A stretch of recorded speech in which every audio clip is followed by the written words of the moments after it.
hanggang ngayon nasingaw pa siya. Ayan, ayan o, naging ano. Ayan o. Kita nyo?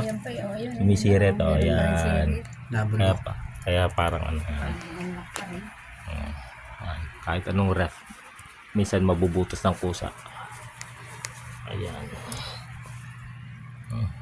Ayan. Kaya nawala yung lamig.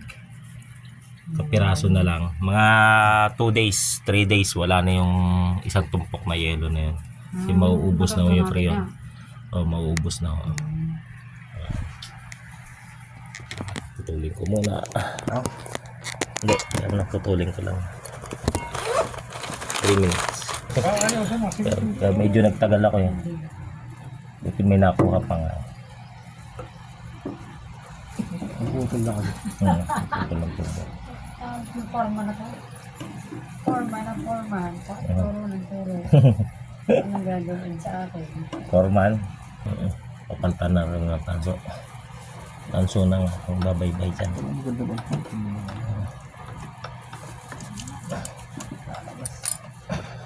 Bakal kasi yan eh.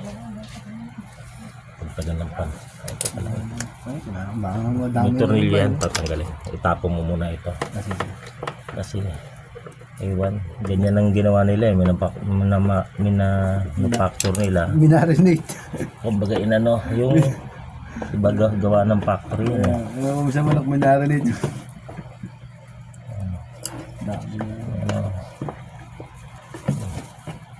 Mana.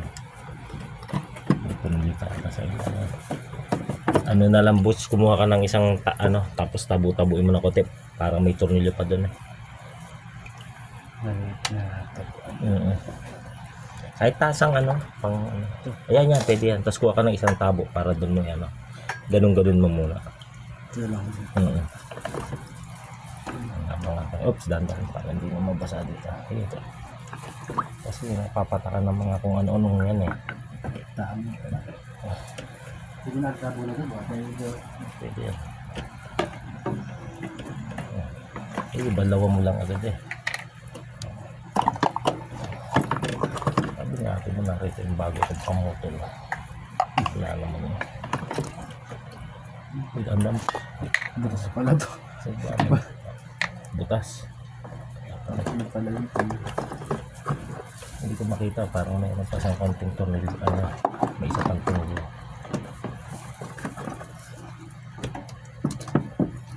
Ang butas yan eh.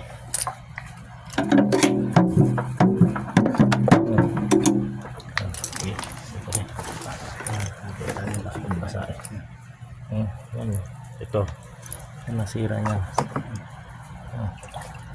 Butas, magre-reprocess tayo. Diyan yung sumisira ito. Bakit kasi gumawa tapos bakal din? Hindi pwede naman gawin nilang tansong makapal na lang. So gawa nila bakal. Yan, pakita mo kay kuya ito.